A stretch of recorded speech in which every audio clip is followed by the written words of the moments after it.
Bonsoir. Bonsoir, vous allez bien? Donc nous reprenons on va dire attendez, je vais vérifier si tout va bien. Oui, tout va bien. OK, bonsoir, bonsoir, comment ça va? Nous continuons donc dans cet espace, de rencontre le mardi, tous les mardis à 21 h sur cette même page de Facebook. Stéphanie, bonsoir. Caroline, bonsoir. Donc où vous avez donc pris l'habitude et je m'en réjouis de venir, on va dire de participer, hein, de participer, bonsoir Rachid, de participer à cette proposition de psychanalyse pour tous. Donc qui n'est pas quelque chose qui est réservé aux professionnels, mais qui sont bien sûr les bienvenus. Bonsoir René, bien le bonsoir. Ayoud, bonsoir. Louise, bonsoir. Vous êtes tous les bienvenus. Et aujourd'hui, donc, notre idée, c'est de parler, bonsoir Pauline, et notre idée, c'est de parler de ce texte de Freud de 1915 qui s'appelle Deuil et mélancolie. Nathalie Imbert, bonsoir et merci pour le cours de la semaine dernière qui m'a permis de cerner plus facilement le complexe d'Oedipe. Je m'en réjouis, c'est super. Kezia, bonsoir. Pierre, bien le bonsoir. Pierre, bienvenue. Oui, donc le rendez-vous c'est ici. Donc ici, la retransmission se fait de Madrid, de l'Espagne, pour, bonsoir Nadège, pour le monde de la francophonie. Donc je m'appelle Clémence Lenis et je suis psychanalyste de l'école de poésie psychanalyse Grupo Cero, ici, donc à Madrid. Et aujourd'hui, donc évidemment, et bonsoir Nassima, et donc évidemment pour toutes les langues, pour la langue, pour les hispanos pour la langue espagnole et pour les français. Bonsoir Annie, bonsoir Gisèle. Donc aujourd'hui, comme je disais, nous allons commencer encore une fois par ce sujet où nous sommes d'une manière ou d'une autre tous concernés. Deuil et mélancolie. Bonsoir Smilika, bonsoir Myriam, Laura, bonsoir. Donc, nous allons voir, alors attendez, on va mettre ça un petit peu de côté, je vais installer l'écran pour que tout puisse rentrer. Hop. Donc, je répète, ce texte de Deuil et mélancolie donc, de Sigmund Freud a été publié donc, en 1917, c'est-à-dire ça fait plus d'une centaine d'années. Donc, on va voir si on a appris enfin quelque chose pour savoir ce que la psychanalyse apporte, la découverte que Freud a fait sur bonsoir Sylvie, sur ses affections. Non, la mélancolie va nous dire que c'est une affection principalement narcissique, alors que le deuil, c'est un processus normal. Et Nabila, bonsoir, bonsoir à toutes et à tous, bonsoir Clément, je viens de vous écouter en chanson, super. Ok, d'accord. Bon, alors ici, on va continuer avec le deuil et la mélancolie, d'accord? Donc, une première petite chose qui est très importante pour montrer que c'est quelque chose qui nous touche tous. D'accord? C'est une chose importante, c'est-à-dire que, rappelez-vous, non seulement rien de l'humain ne nous est étranger, mais que, en plus, toutes ces affections que va décrire Freud, ce sont en petite quantité, on va dire, des mécanismes normaux. Après, quand c'est quelque chose qui prend beaucoup de place, c'est que la quantité a débordé. Donc c'est pour ça qu'on va parler et on va dire que quand on parle d'angoisse, de tristesse et même de douleur, ce sont des condiments normaux, nous dit Freud, ce sont des condiments normaux pour toute vie intéressante. Et aussi pour tout moment de création. Mais d'un autre côté, cette angoisse, cette tristesse et cette douleur peuvent aussi provoquer des mutilations, des maladies graves et même la mort. D'accord? Donc Louis commence déjà avec ses questions. La mélancolie est égale à la nostalgie. Non, non, non, rien à voir. Non, on va dire rien à voir. La mélancolie, c'est une affection psychique qui va, la nostalgie, c'est un souvenir qui nous traverse l'esprit. Bonsoir Taous. Donc, ce qui va nous dire avec cette idée de l'angoisse, la tristesse et la douleur, donc qui peuvent être des choses tout à fait normales dans toutes les vies, dans toutes nos vies, on va dire, et ça peut être aussi donc des mécanismes qui vont provoquer des dommages dans la vie du sujet, hein. Donc, et on voit que donc ce sont des mécanismes qui sont présents dans la vie de tous. Et donc ce petit exemple nous montre, encore une fois, l'importance de prendre en considération notre santé mentale. Et s'occuper de sa santé mentale, c'est veut dire commencer sa psychanalyse. D'accord? Et donc c'est avec ce texte que nous allons voir encore de nouveau qu'il nous convient à tous d'utiliser les services d'un psychanalyste. Farah, surtout au niveau du refoulement, elle dit, surtout au niveau du refoulement. Sabrine, bonsoir. Bah, quand c'est refoulé, Farah, ça devient inconscient. Donc, quand ça devient inconscient, on n'a plus mainmise dessus. D'accord? Donc, c'est quelque chose qui va échapper, on va dire, au contrôle du sujet. Donc, dans deuil et mélancolie, c'est pour ça, donc, je répète, non, c'est-à-dire que nous sommes tous, d'une manière ou d'une autre, touchés par cette mélancolie. C'est-à-dire que qui n'a pas perdu un objet amoureux dans sa vie? Un idéal. Ce qui va dire qu'on ne va pas se limiter à parler de quelqu'un qui est mort ou quelqu'un qui a disparu, sinon qu'on va parler aussi d'un idéal ou d'un rêve qu'on n'a pas pu réaliser. Et il va même aller jusqu'à dire, et ça c'est très intéressant, non, parce qu'on va dire, bien sûr, il y a des changements dans notre vie qui peuvent produire une mélancolie. Changer de ville, de pays, de famille, tout ça, ce sont des situations qui peuvent provoquer une mélancolie. C'est-à-dire que l'état de mélancolie peut se développer non seulement face à la perte d'un objet, mais aussi à la non-coïncidence de ce que je voulais de l'objet. C'est-à-dire que dans une relation amoureuse, par exemple, je vois que l'autre, il ne pense pas l'amour comme moi je le pensais. Donc j'ai une déception qui peut tourner en mélancolie. C'est-à-dire que quand les choses ne se développent pas comme j'imaginais qu'ils devaient se développer. Non? René donc dit le premier deuil, celui de la séparation d'avec la mère. Exactement. Donc quand c'est un deuil, tout va bien, n'est-ce pas? Parce que donc c'est ce qui va nous parler. Donc, mais ce qui est intéressant, il va montrer notre subtilité. C'est-à-dire que vous vous rendez compte que le fait que je doive renoncer, que j'avais l'illusion que les choses devaient se développer comme ça et en fait elles ne se sont pas passées comme ça peut me faire sombrer dans la mélancolie. Parce que je n'accepte pas cette différence entre mon idée et la réalité. D'accord? C'est-à-dire que je dois renoncer, je dois accepter, renoncer à cette situation. Fabienne, bonsoir. Bon, je continue. Donc, mais je veux dire que c'est un texte-là, c'est très intéressant, ce petit point pour montrer cette, on va dire, j'allais dire cette fragilité de l'être humain, cette sensibilité de l'être humain. Donc, il va nous montrer donc que Freud va nous dire, bonsoir Jules, que la mélancolie c'est une maladie douloureuse, une maladie très douloureuse où pratiquement donc dans la véritable mélancolie qu'on appelle aussi dépression, où on va perdre tout contact avec la réalité, d'accord? Et Freud donc dans ce texte il va nous dire mais ça ressemble aussi à un état qu'on pourrait donc appeler normal, qui n'est pas pathologique et qui ressemble à la mélancolie. Et donc, il va nous parler du deuil. D'accord? Et donc, il va nous faire la différence un petit peu de ce que c'est que le deuil et la mélancolie, en disant que principalement, la différence, c'est, il y en a plusieurs, que dans le deuil, le sujet, il sait ce qu'il a perdu. D'accord? Alors, depuis 30 ans, la mélancolie me suit. Donc, dit Louise. Bon, alors vous savez ce qu'il vous reste à faire, Louise. Donc, ça veut dire que dans le deuil, j'ai perdu un objet et je sais ce que j'ai perdu.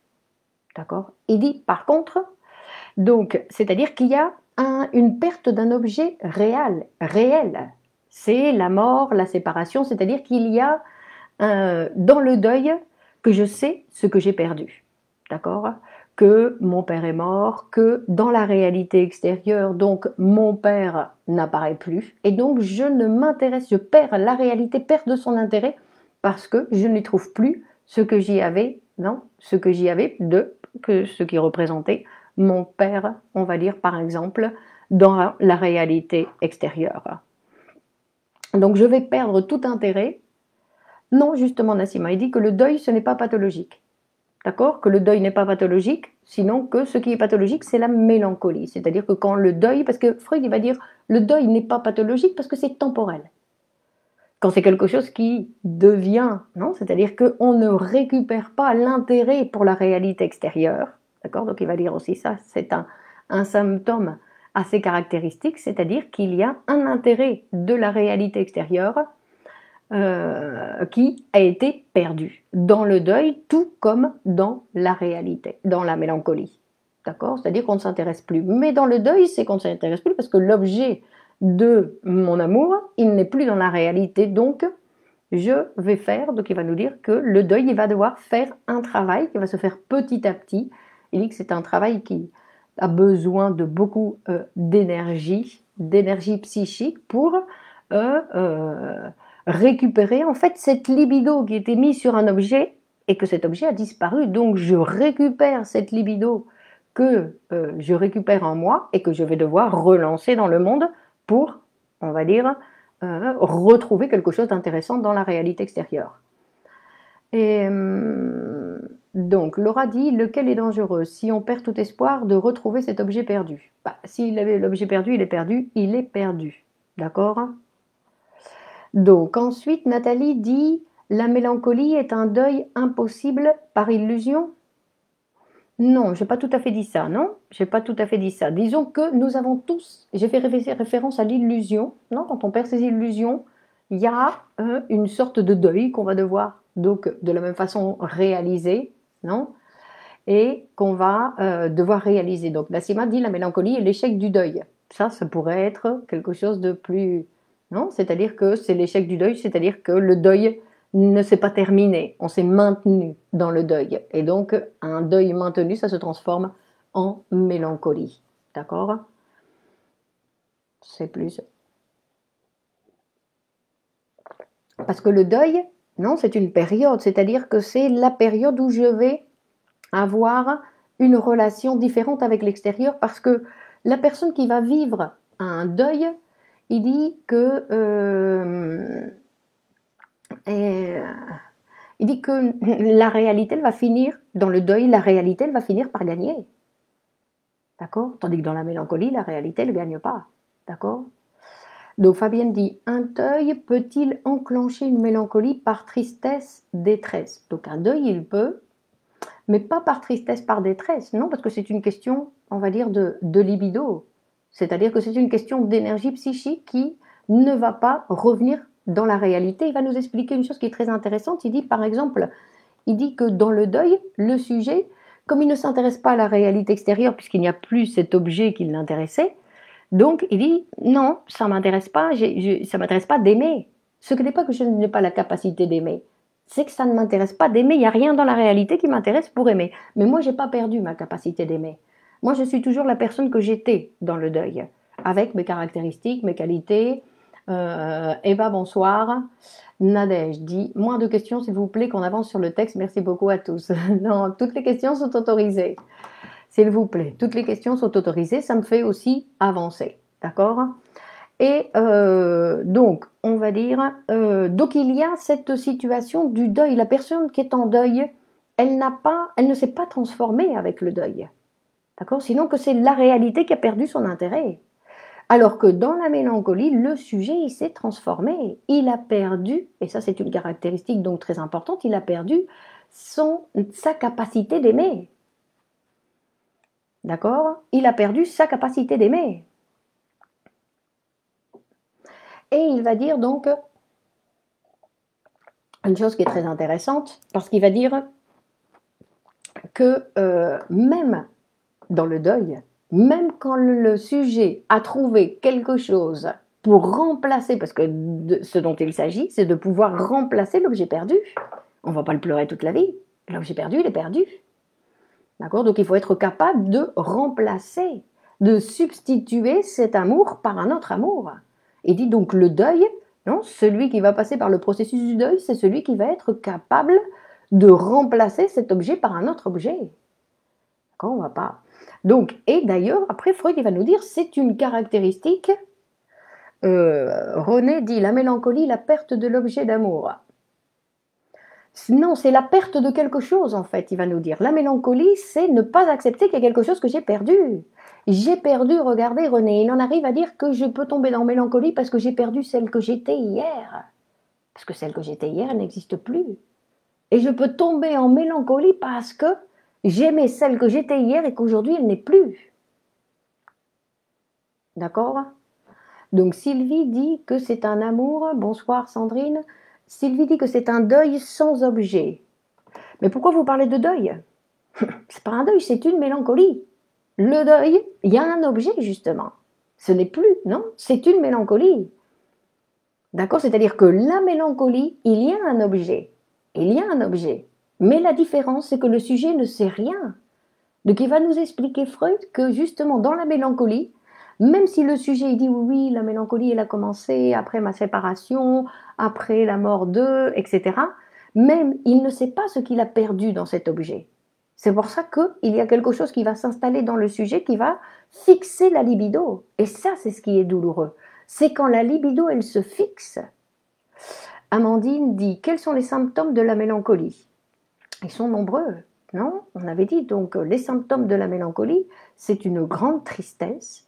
C'est une grande tristesse, c'est un des éléments, donc on a vu. Et après, c'est de nombreuses maladies. Le cancer, on peut dire que sur toute production de cancer, avant le cancer, il y avait une dépression. Que c'est la dépression qui va produire le cancer. D'accord? Donc ça a été démontré, on va dire, ça a été produit dans le sens où la même... bon, ça c'est un autre sujet, non? On rentrerait dans le sujet de la psychosomatie, mais dans le sens où il y a des crises cardiaques qui sont provoquées par la mélancolie. Les suicides sont provoqués par un état grave de mélancolie. C'est une maladie super grave.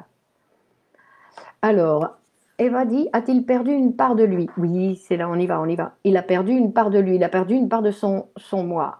La mélancolie serait-elle une perte sans objet réel?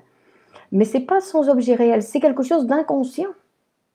Donc il y a quelque chose de réel, mais qui est inconscient, c'est-à-dire que le sujet ne sait pas ce qu'il a perdu. Qu'est-ce qu'il a perdu dans l'autre? Il ne sait pas. Des fois, il ne sait même pas ce qu'il a perdu, c'est-à-dire que c'est quelque chose qui va devoir être construit. Non, dans une psychanalyse, on va devoir construire pour savoir ce qui s'est passé. Parce qu'en plus, il y a des gens qui vont présenter les symptômes sans savoir ni s'il y a eu séparation, ni il y a eu mort, ni il n'y a rien eu. Tout d'un coup, ça se produit. Laura va dire, on peut dire que dans la dépression est un facteur de la mélancolie ou pas? La dépression, c'est la mélancolie. Alors, c'est la même chose. D'accord? Une mélancolie, c'est une dépression. On va continuer. Donc, il va dire que même dans le deuil, même quand le sujet, et ça c'est intéressant, il a trouvé un remplaçant face à son objet perdu, non? Une personne qui s'est séparée, qui s'est retrouvée célibataire et tout d'un coup voit, non? Une époque de deuil qui va retrouver une autre personne. Donc, il dit, même quand il a retrouvé une autre personne, il n'est pas complètement, il n'a pas terminé son deuil parce qu'il dit que le sujet, non? Nous n'abandonnons jamais, avec plaisir, aucune des positions de la libido, même quand nous avons remplacé, nous avons trouvé un remplaçant. C'est-à-dire que nous avons toujours tendance, non, à vouloir jouir, on va dire, de la même façon. Donc, et Michael demande, bonsoir, la mélancolie a-t-elle une origine infantile? Ça dépend de chaque cas, pas obligatoirement. Non, on pourrait dire, René avait fait référence que la première séparation, c'est la séparation d'avec la mère. Donc, peut-être que ça peut, dans certains cas, faire référence donc à ce tout premier deuil, on va dire. Donc, on doit élaborer pour pouvoir se séparer de la mère. Donc, évidemment, c'est un des travaux importants.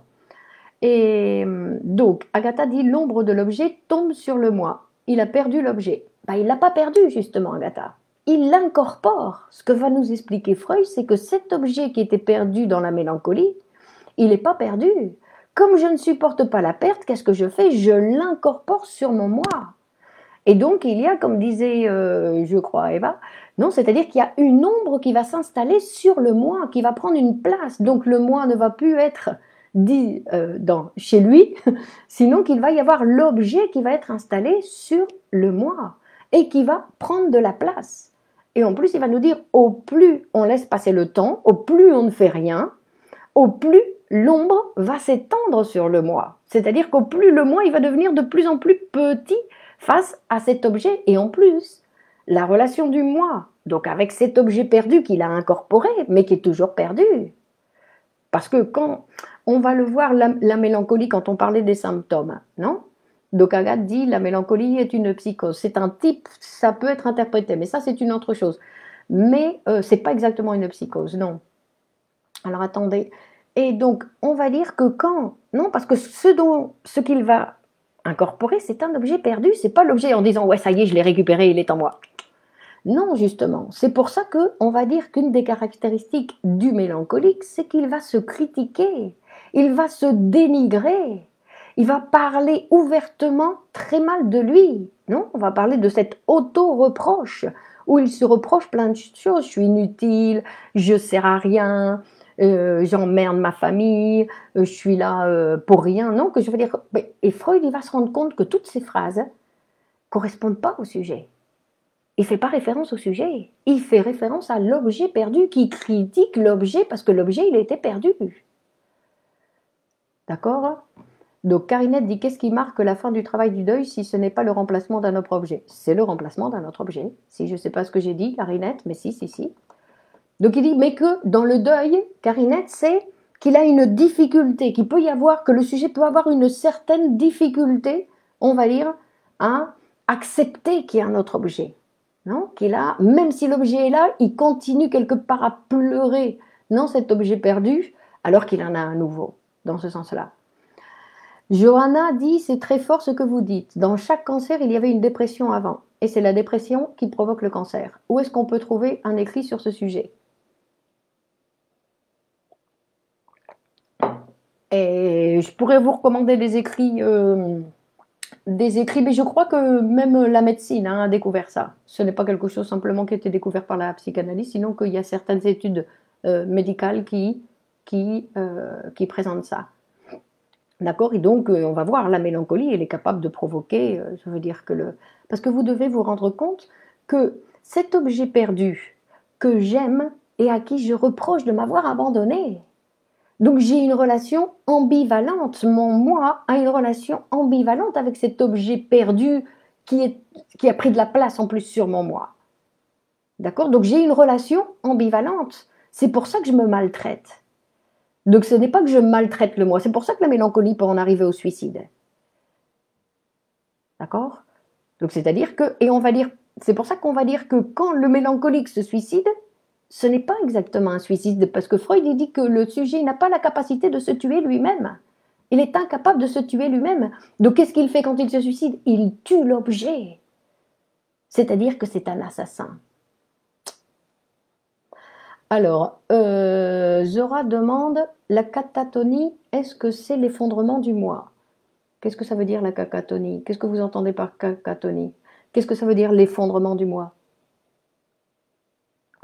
Donc, Michael dit, est-ce qu'il y a un lien entre la mélancolie et l'addiction? L'addiction, il y a quelque chose pour continuer avec mon addiction. Je dois bouger, je dois faire des mouvements, je dois aller chercher ma drogue, je dois aller chercher... Non, il y a quelque chose, le sujet, il désire. Mais dans la mélancolie, non. Dans la mélancolie, non. Que toute la libido, c'est pour ça que ça fait mal, parce que toute la libido, elle est fixée dans le moi. Donc, on va lire, attendez, on va continuer. Donc, il va dire que donc, dans le deuil, c'est très intéressant parce qu'il n'y a pas de perte du moi. C'est-à-dire que, comme je disais, que le sujet il continue avec toutes ses capacités. Ce n'est pas comme dans le mélancolique où vous voyez que le mélancolique, non, il a donc, il a perdu, on va dire qu'il a perdu son amour-propre. Il n'a plus l'amour-propre, c'est pour ça qu'il va se critiquer devant tout le monde en disant mais si chez moi je suis nul, je sers à rien, ici il n'y a plus, non, je suis même pas capable d'aimer. Ça, c'est le mélancolique. D'accord? Rebecca dit je vous, je vous, je vous. Moi aussi je vous, Rebecca. Catalina dit toute dépendance naît du refus inconscient à faire face à sa propre souffrance et à la vivre. Toute dépendance naît du refus inconscient à faire face à sa propre souffrance et à la vivre. La souffrance vient de la fixation de la libido. C'est-à-dire que reprendre la mobilité de la libido pour qu'elle retourne à l'extérieur. Le mélancolique ne s'intéresse absolument pas à l'extérieur. Il a perdu tout intérêt à l'extérieur. Il a abandonné l'intérêt. On va voir, quand on parle là comme maintenant, on fait référence à les cas graves de mélancolie. Il y en a beaucoup, mais ce sont les cas graves. Donc dans le cas grave, ce qui est intéressant, c'est qu'on voit bien toutes les caractéristiques de cette affection, de cette maladie. D'accord?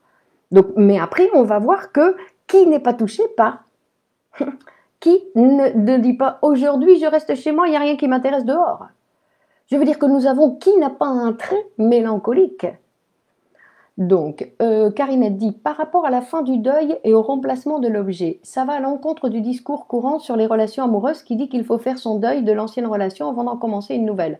Or, Freud nous dit que c'est justement le fait de remplacer l'objet qui achève le travail du deuil. Bah oui, il faut faire son deuil, effectivement. On va dire, mais le deuil, le temps du deuil est relatif. Non, on va dire, si Freud dit qu'une personne saine, c'est celle qui a la capacité de remplacer. Donc, mais il peut y avoir, Karinette, des époques de deuil, on va dire, très rapides. On n'est pas obligé de s'éterniser. Qu'est-ce que ça veut dire, le deuil? Non, après, il y a des gens qui disent ce sont les études sociologiques, mais ça, c'est des études qu'ont fait les sociologues. D'accord? Chaque sujet psychique est particulier. D'accord? D'ailleurs, dans le deuil, Freud dit qu'il est préférable de ne pas intervenir, ni psychanalyse, ni rien du tout. D'accord? C'est-à-dire que c'est un processus que le sujet doit réaliser. Alors, Maud, je m'intéresse de près au suicide. Faire une vidéo sur ça serait le top. Sinon, merci pour vos vidéos, cela m'aide beaucoup. Bah, c'est ça, Maud. Le suicide, ce n'est pas un suicide. Il y a un psychanalyste argentin qui s'appelle Pichon Rivière, qui était d'origine suisse, qui s'est installé en Argentine dans les années 50-60, qui avait installé donc il avait organisé un institut où il y avait un service téléphonique au service pour les suicidaires. Non, on dit suicidaires en français? Bon, les suicidaires, les gens qui veulent se suicider. Et donc, ils avaient la possibilité de téléphoner en disant « je veux me suicider ». Et que la phrase qui convenait, une des phrases en tout cas qui convenait répondre donc à ce genre d'appel, c'était « qui voulez-vous tuer ?» D'accord? C'était comme une sorte d'électrochoc. En disant « qu'est-ce que vous me dites? Si moi je... » Non. Parce qu'en fait, c'est ça. C'était une interprétation. Qui voulez-vous tuer? Bonjour, Alison. D'accord? C'est-à-dire que dans le suicide, le suicidaire, il veut tuer quelqu'un, mais il ne sait pas. Il pense qu'il veut se tuer lui, puisque c'est lui. Lui, il sait. L'objet, il est incorporé au moins. Il ne fait pas la différence. D'accord? Route 10, on ne fait pas le deuil, c'est le deuil qui nous fait. Bon, ça peut être... c'est peut-être une question bête, mais pourquoi la libido? Désolée, je commence en psychologie. La libido, c'est notre énergie sexuelle, non, qui va permettre cette identification. C'est-à-dire que mon énergie, ma libido, elle était mise sur cet être aimé. Cet être aimé disparaît. Donc, qu'est-ce que je fais avec la libido? Poum, je la remets, parce qu'en fait, je la remets sur mon moi. Je la récupère sur mon moi. Et le problème dans la mélancolie, c'est que cette énergie qui devrait repartir à l'extérieur pour le travail, non, parce que c'est l'énergie qu'on utilise pour le travail, pour nos relations sociales, pour l'extérieur, ben, elle ne ressort pas, elle reste. C'est pour ça que quand on parle de quantité, on parle qu'il y a toujours, non, on va dire cette libido en nous, quand on dit que d'une façon, ou quand je dis que d'une façon, nous sommes tous un peu mélancoliques, dans le sens où nous avons gardé une partie de cette libido en nous qu'on utilise à rien, seulement pour maltraiter, qu'on utilise en fait qui est là, et que en fait pour maltraiter notre moi, pour nous maltraiter. Donc, Nassima dit l'objet est-il réel dans la mélancolie? Oui, il est réel, mais il est inconscient. Qu'est-ce qui amène? Alors Sylvie, vous devez terminer la phrase. Thelma, bonsoir. D'accord. Donc on disait que dans la mélancolie, le sujet, donc, il perd quelque chose de son moi. Et comme il perd quelque chose de son moi, il sent qu'il il peut plus aimer, qu'il a perdu sa capacité d'aimer.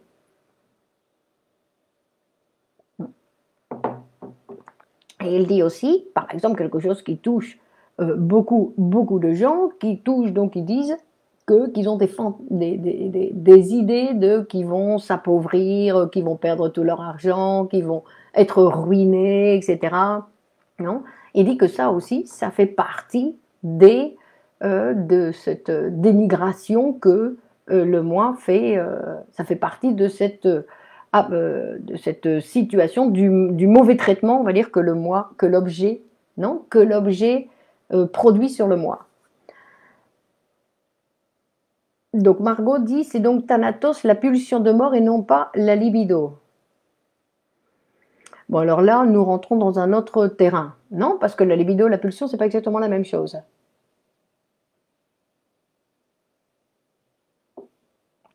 Qu'est-ce qui amène une personne à intégrer l'objet perdu ou son ombre jusqu'à l'haïr ou se faire haïr? Parce qu'il n'accepte pas la perte, non?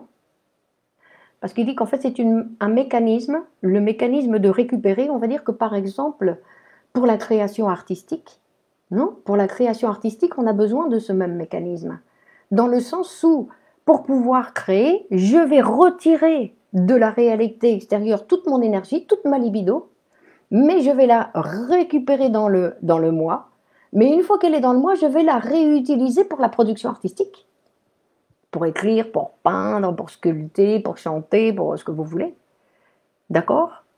Et c'est cette même énergie, tandis que dans la mélancolie, elle est bloquée, elle reste sur moi. Et jusqu'à la haïr ou se faire haïr, non, son ombre, c'est parce qu'il reproche l'abandon. Il reproche à l'objet de l'avoir abandonné. Donc, on va dire. Donc, Margot, il faudra revenir sur l'histoire de Thanatos, hein, mais je crois que ce n'est pas la pulsion de mort, elle doit jouer bien évidemment son. Mais c'est la libido qui est retrouvée, c'est pas la pulsion, non? Donc, mais il faudra que j'y retournerai. Pourquoi un deuil va entraîner une mélancolie à un patient qui a pu surmonter d'autres deuils? Amandine, parce qu'il y en a qui sont insurmontables. Parce que Freud, il va dire que il y a des identifications, parce que et il y a dans le choix d'objet, avant le choix d'objet, il y a toujours une identification. Donc, et les personnes qu'on aime, ce sont toujours des personnes, des choix, on va dire, narcissiques. D'accord? Donc, il va nous expliquer qu'en fait, au plus le choix est narcissique, non? Parce qu'il dit que notre façon de choisir nos objets d'amour, c'est j'aime ou en relation directement avec moi, ou en relation avec l'instance parentale. C'est-à-dire que je vais aimer ce que j'ai été, ce que je suis, ou ce que j'aimerais être dans l'autre.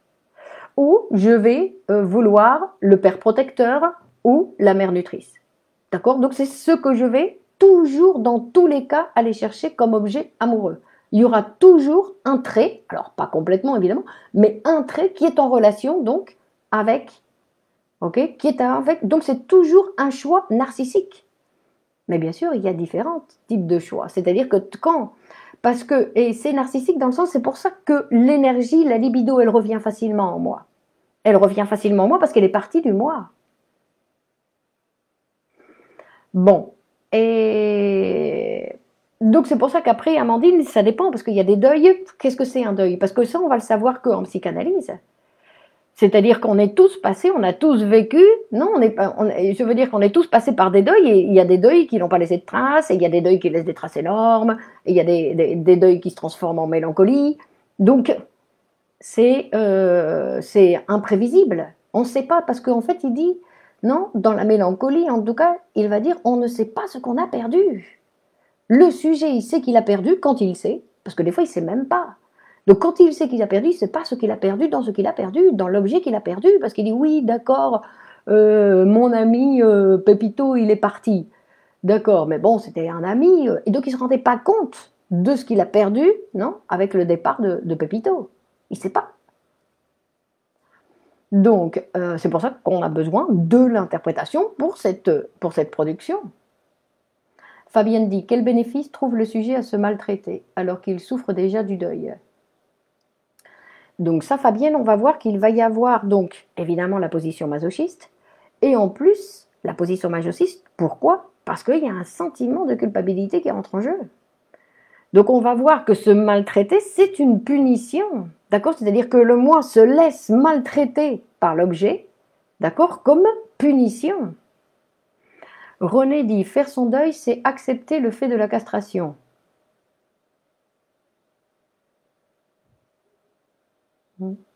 Si, d'accord, c'est théorique, mais c'est ça, effectivement. Non, c'est accepter la castration. C'est pour ça qu'on va voir que les deuils, non, parce que quand on parle que on peut tomber en mélancolie simplement parce que on doit changer d'idée. Je pensais que, non, que je veux dire qu'il y a, quand on pensait que les États, les différents États, non, les États, les gouvernements, ben, ils voulaient le bien de la population. Bon, ben, quand j'étais persuadée que c'était comme ça, que pendant des années j'ai vécu comme ça, et puis tout d'un coup, je dois renoncer à cette idée.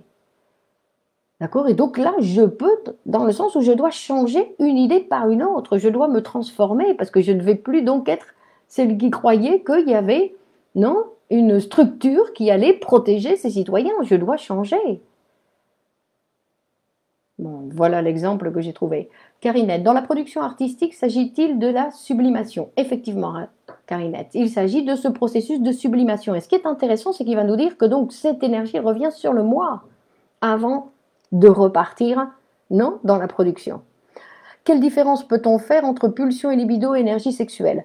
Bon, bah ça, si vous voulez, il faudrait que je prépare pour vous donner une réponse un petit peu plus structurée. Parce que la libido, c'est l'énergie sexuelle. La pulsion, non, c'est plus complexe. Donc, on va dire, et quand on choisit son analyste, c'est aussi par choix narcissique? Ben ça peut être intéressant par interprétation ensuite, non? Parce qu'on va dire que le choix, comme on ne sait jamais vraiment à qui on s'adresse, non? Eh ben, on croit que, non? Ben, oui, c'est pareil que quand on tombe amoureux. On choisit, on va dire que oui, oui, c'est inconscient, bien sûr, ça doit être aussi par choix narcissique. D'accord? Mais c'est quelque chose qui va être interprété par la suite. Non? Laura dit, si la personne ne fait pas son deuil, que se passe-t-il? Ben, il tombe en mélancolie, Laura. D'accord? Il va tomber dans la mélancolie. D'accord? Donc, on va dire que la capacité, je répète, la capacité de substitution, d'accord, est abolie chez le mélancolique. Le mélancolique n'a pas la possibilité de substituer, il a perdu cette possibilité. D'accord? Et il peut donc en arriver au suicide. D'ailleurs, on va dire que les suicides, en général, de la même façon qu'on va dire que chez le, non, pour le cancer, non, et auparavant, le cancer vient d'une dépression, donc d'une dépression dont personne ne s'est occupé, non? Parce que attention, quand on parle de dépression, ici, on est en train de faire des descriptions on est en train de faire des descriptions de symptômes très importants. Mais il y a des gens, on dit non, non, moi je le voyais, il avait l'air content, heureux, il allait travailler, non? Que je veux dire qu'il faut analyser la situation. On ne peut pas faire une lecture de la situation du sujet de façon, tout ça, ce sont, on va dire, des interprétations. Donc, et Margot dit, pourquoi certaines personnes sont plus susceptibles de tomber dans la mélancolie? Y a-t-il une perte fondamentale précoce chez ces sujets? La perte fondamentale, Margot, c'est la mère. D'accord? Ça, c'est la perte fondamentale dans laquelle nous devons tous renoncer à la mère. Donc, et après, comme je disais, donc, celles qui sont plus susceptibles de tomber dans la mélancolie, on va dire que quand c'est donc que cette identification est plus narcissique qu'ailleurs.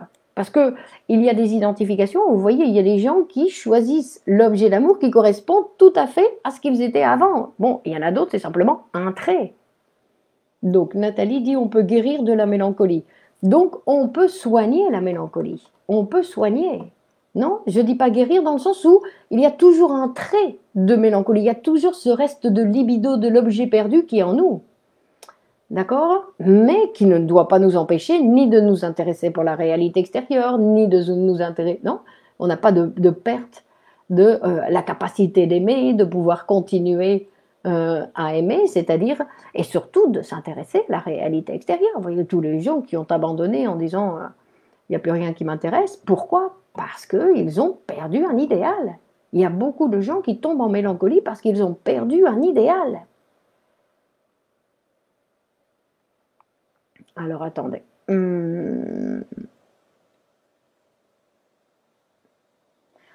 Peut-on dire que la sublimation est un transfert de libido sur un autre objet?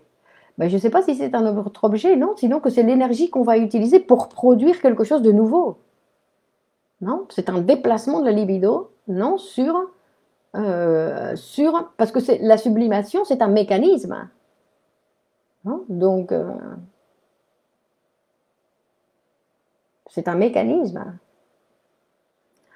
Donc, alors attendez, il y avait des choses. Parce qu'il va nous rappeler, par exemple, donc on va dire Karine, la sublimation est un des destins de la pulsion, d'où ma question, différence entre libido et pulsion. Vous insistez, hein. Karinette, j'y reviendrai, j'ai déjà vu, là vous êtes 2 ou 3 déjà à faire référence à ça. Exactement, la sublimation est un destin de la pulsion, donc effectivement. Bon, alors je reviendrai la prochaine fois, donc je vais prendre note, d'accord.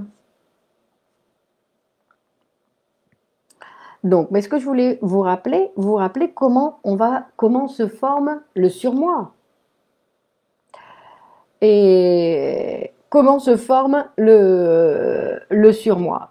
Donc, le surmoi, c'est une formation, c'est une identification qui va se faire de abandonner les parents pour incorporer, pour s'identifier, on va dire, non? C'est donc une partie du moi aussi qui va être utilisée, mais donc pas pour venir être l'ombre de mon moi, sinon pour s'installer comme une nouvelle instance qui va être l'instance du surmoi. D'accord? Et qui va s'installer comme instance morale. D'accord? Et c'est comme ça que va se former le surmoi. C'est-à-dire que c'est par le même mécanisme, c'est par ce même mécanisme d'identification que la mélancolie va s'installer. C'est-à-dire que c'est la libido de l'objet, donc comme avec l'instance parentale, c'est la libido de l'objet qui sort du sujet et qui revient au sujet. C'est-à-dire que c'est un choix d'objet qui va se transformer en identification d'objet. Donc, et ensuite, il y avait une autre chose. Alors attendez, je voulais voir. On va voir ici. On va lire. Hop, hop. Donc, c'est-à-dire qu'on va voir que de la même façon qu'on va dire que le rêve, que en psychanalyse, le rêve, c'est le rêve manifeste. C'est le rêve qui est raconté par le patient. D'accord? C'est-à-dire qu'on va savoir que ce rêve, c'est une réalisation de désir uniquement après l'interprétation. C'est-à-dire qu'à la psychanalyse, on ne peut pas y échapper. Pour pouvoir comprendre le système, on ne peut pas échapper à la psychanalyse. Que étudier la psychanalyse, c'est une autre chose, c'est passer par ce processus analytique. D'accord? C'est-à-dire qu'il y a des choses qu'on ne va pas pouvoir comprendre, et Freud donc nous le dit, il y a des choses qu'on ne va pas pouvoir comprendre si nous ne passons pas nous-mêmes par ce processus. D'accord? C'est-à-dire que la mélancolie peut guérir, peut se transformer, d'accord? Mais dans un processus analytique. C'est-à-dire que ce n'est pas de simplement parler, d'accord? Sinon, dans un processus avec une écoute spécifique et avec une écoute spécifique principalement. Non? De la même façon qu'on ne va pas penser que l'hystérie va guérir parce on va l'obliger à faire beaucoup l'amour. Ce serait la même façon de penser, d'accord? D'accord? C'est-à-dire que on va voir que j'ai connu 2 personnes dans ce cas. L'une décédée d'un cancer du sein 14 ans après avoir perdu un enfant. L'autre après une dépression grave. C'est aussi intéressant à observer que dramatique. Et Sandrine, je ne sais pas pourquoi vous dites dramatique. D'accord? Premièrement, c'est intéressant de pouvoir l'observer, d'accord? Pour pouvoir se rendre compte de ce qui se passe. Et ensuite, et, et ensuite, grâce à la psychanalyse, ce n'est plus dramatique, Sandrine. Ce qui est dramatique, c'est que les gens n'utilisent que si peu la psychanalyse. Ça, c'est dramatique.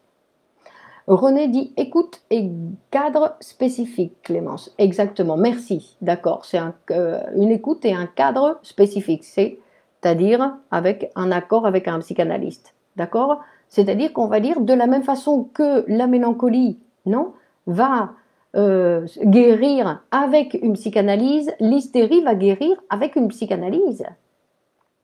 D'accord? De la même façon, c'est-à-dire que il dit, Freud, il s'est posé dans le texte au-delà du principe de plaisir, il s'est posé la question à savoir est-ce qu'on peut rendre conscient l'inconscient? Et il a dit la seule possibilité de rendre conscient l'inconscient, c'est l'interprétation psychanalytique. C'est par la production de l'interprétation. Sans interprétation, d'accord, il n'y a pas de possibilité de rendre conscient l'inconscient.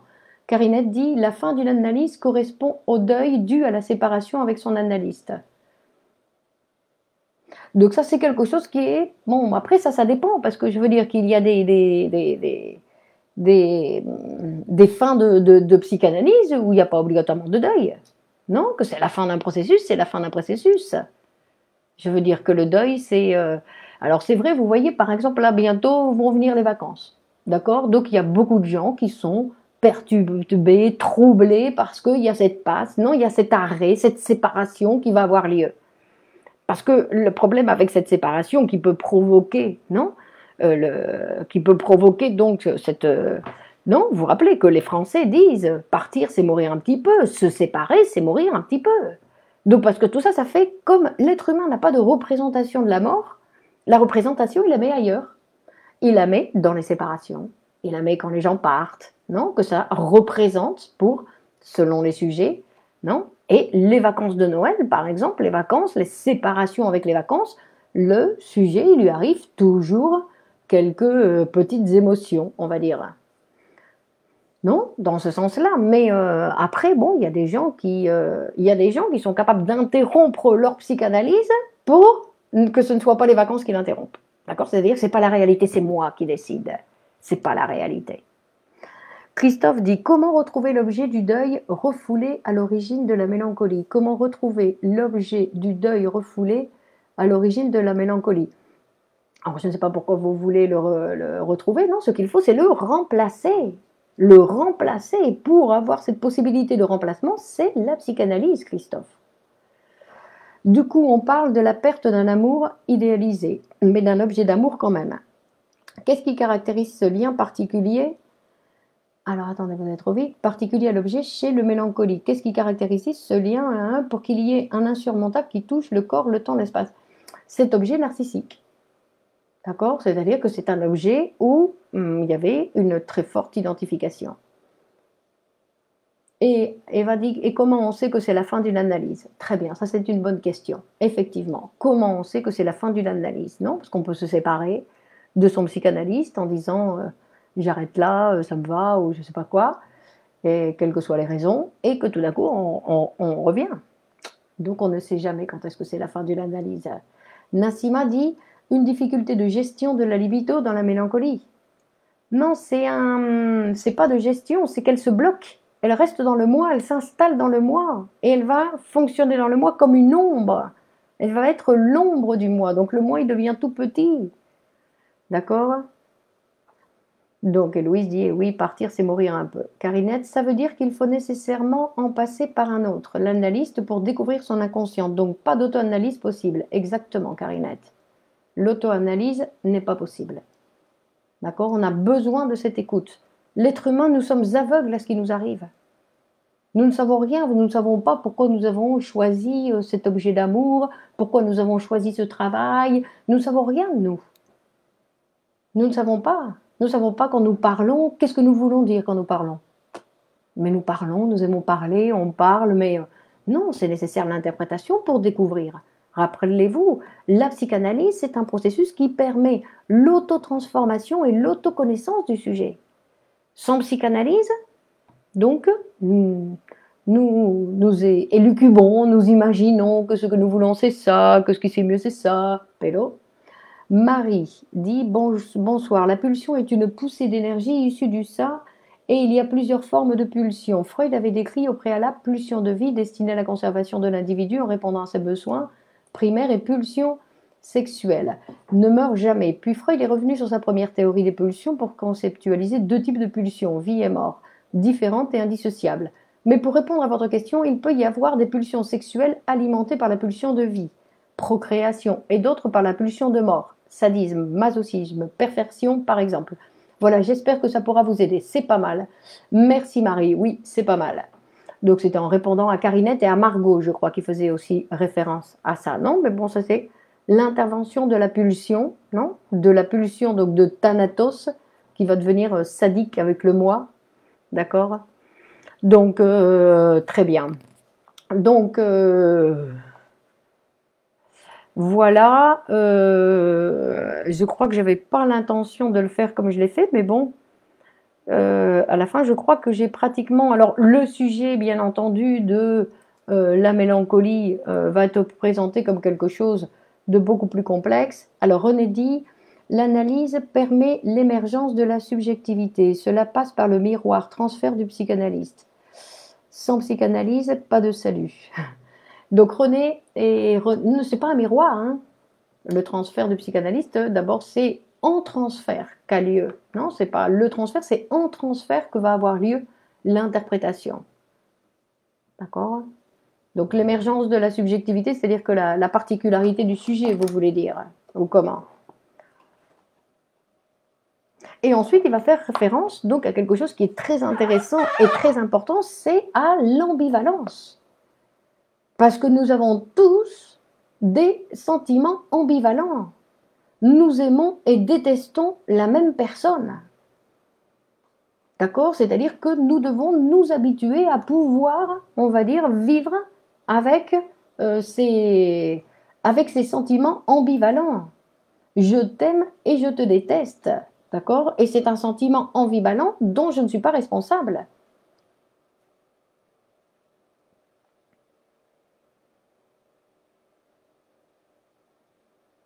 Et ensuite, il y a une autre chose qui est intéressante, qui est super intéressante, qu'on va dire, et que nous devons penser, qu'il n'y a aucun acte humain qui va provoquer aucun acte humain. D'accord? Et ça, c'est quelque chose, parce qu'on a tendance à dire que j'ai fait ci à cause de, j'ai fait ça à cause de toi, d'accord? Et pourtant, on va devoir se responsabiliser de notre propre vie, parce qu'il n'y a aucun acte. Non, c'est pas sur le suicide, c'est sur la dépression, Maude, qu'il faut trouver des livres. Sur la dépression. C'est la dépression qui va faire référence au suicide. Amanda. Donc Amanda demande pourquoi il y a... parce que le sujet n'a pas cette capacité, non? Et c'est-à-dire que de la même façon que moi, on a l'impression que je veux vous enseigner quelque chose, mais en fait, vous n'allez apprendre que vous, ce que vous avez envie d'apprendre. Moi, je n'enseigne rien, c'est vous qui allez apprendre, par exemple. Pourquoi nous ne sommes pas responsables de cette ambivalence? Parce qu'elle existe dans chaque relation. Elle est toujours là, elle est obligatoire, c'est pour ça que nous ne sommes pas responsables. C'est obligatoire. Nous aimons et détestons à toutes les personnes qui sont signifiantes dans notre vie. Alors, Amandine dit, est-ce qu'il y a une part de culpabilité de vivre face à la perte de l'objet aimé quand on aime la culpabilité d'être vivant à chaque fois qu'il y a quelqu'un qui est mort? Non, chaque fois qu'il y a quelqu'un qui est mort, on dit, hein, et on dit que face à cette culpabilité, il y a une réaction du sujet qui peut tomber en larmes, fondre en larmes, et en fait, c'est un déplacement, c'est pas exactement ce qu'il est triste, c'est qu'il est triste, premièrement, qu'il se rend compte que c'est pas moi qui suis passé cette fois-ci, mais la prochaine fois, pouvez-vous revenir sur la phrase « Il n'y a aucun acte humain qui va provoquer un acte humain ». Bah, vous y revenez, vous, Nadège, d'accord? C'est-à-dire que personne ne peut provoquer ni l'amour en personne qui n'a pas envie, que je veux dire on ne peut pas provoquer les sentiments chez quelqu'un, les professeurs ne peuvent pas, ils vont transmettre quelque chose, mais c'est celui, non? C'est pour ça qu'on dit que enseigner, c'est un verbe, on va dire, c'est un verbe impossible. Enseigner, dans le sens où c'est l'autre qui doit apprendre. Non? Alors, on va dire. Donc, donc, la part de culpabilité, Amandine, elle est tout le temps.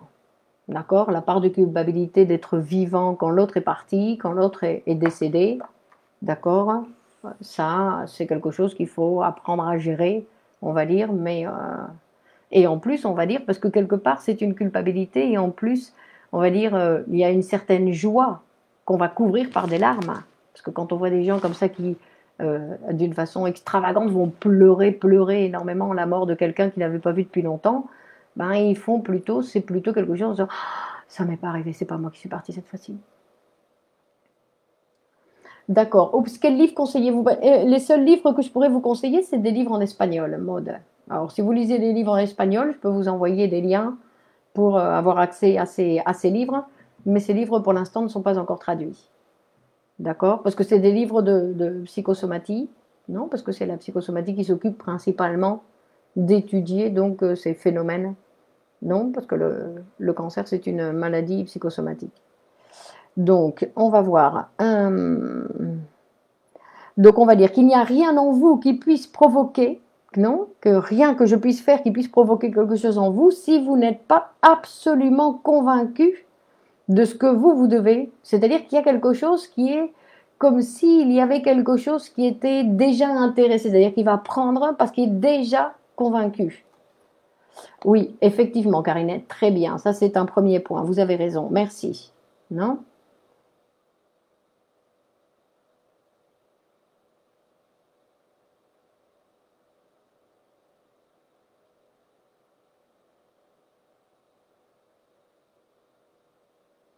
Alors, attendez, je voudrais voir.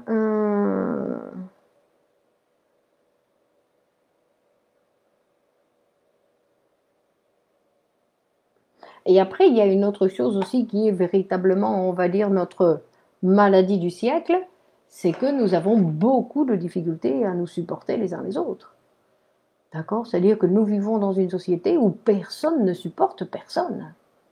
Et donc ça crée, on va dire, ça crée de graves dommages.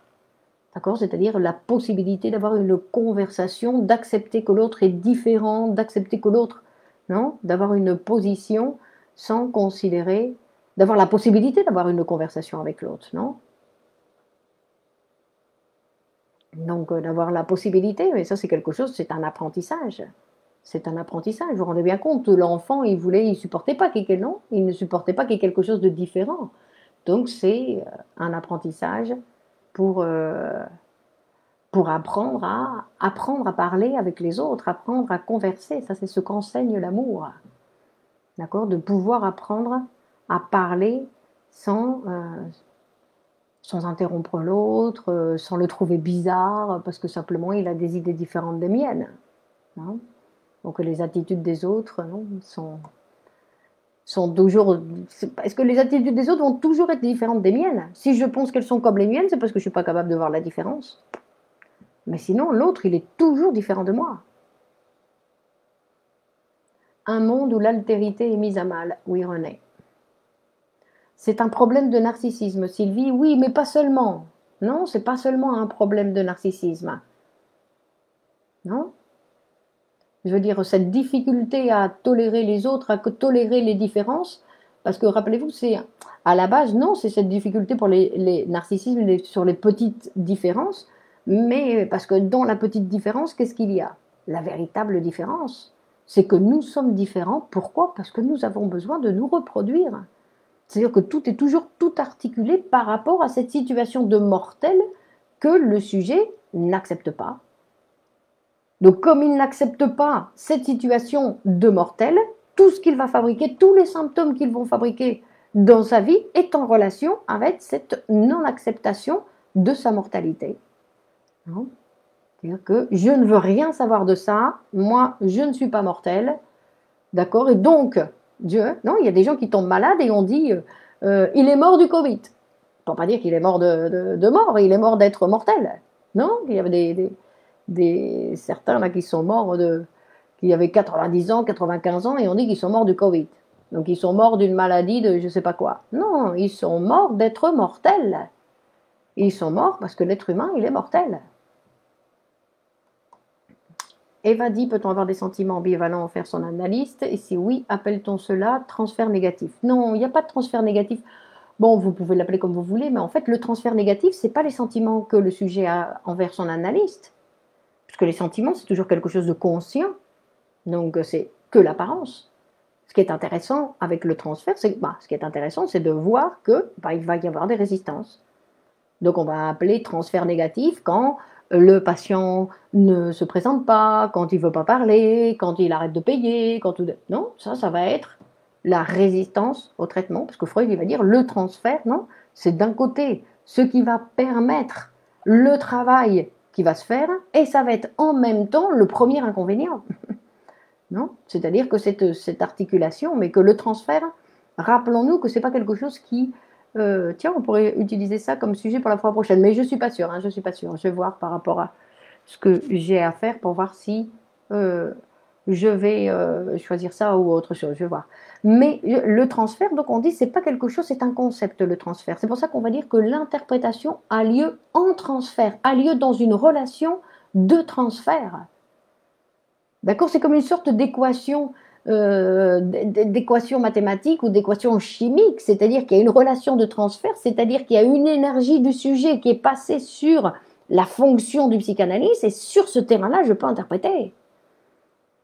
Mais c'est pas ce que le patient est dit de ce qu'il ressent ou de ce qu'il ne ressent pas. Ça, ce sont Non, c'est le discours manifeste. C'est comme quand le sujet va raconter son rêve. Quand il raconte ce rêve, c'est pas là où s'est réalisé le désir. Sinon que ça, c'est le rêve manifeste pour qu'il puisse y avoir, avec l'association libre, l'interprétation. Bon, ça y est. Nous sommes arrivés, c'est l'heure. C'est l'heure de la séparation. Bon, alors, c'est l'heure de la séparation. On ne se sépare que pour jusque mardi prochain. D'accord? Donc, vous pouvez distribuer ce vidéo donc, sur vos murs. Non, c'est Psychanalyse pour tous. C'est une ouverture pour qu'on commence un petit peu plus à s'intéresser, on va dire, à la pensée scientifique qui, à l'heure actuelle, est d'une grande aide pour pouvoir, pouvoir faire face à tout ce qui nous arrive de partout. Donc, bonne continuation. Merci pour votre participation et si active et si enthousiaste, on va dire. Si, Amandine, le thème est très intéressant, il faudra y retourner, on y retournera. Et c'est très intéressant, donc on peut revenir pour la fois prochaine. Je verrai donc le texte à voir. Au revoir Loïs, au revoir Eva, au revoir Elodie. Merci à vous, Caroline, Charlotte. Donc, bonne continuation et à la semaine prochaine, donc mardi 21h. On continue, on est au mois de décembre et on continue. Au revoir Caroline, au revoir, merci à vous Fabienne. Allez, merci Louise, Sandrine, à la semaine prochaine. Allez, au revoir, ciao, ciao.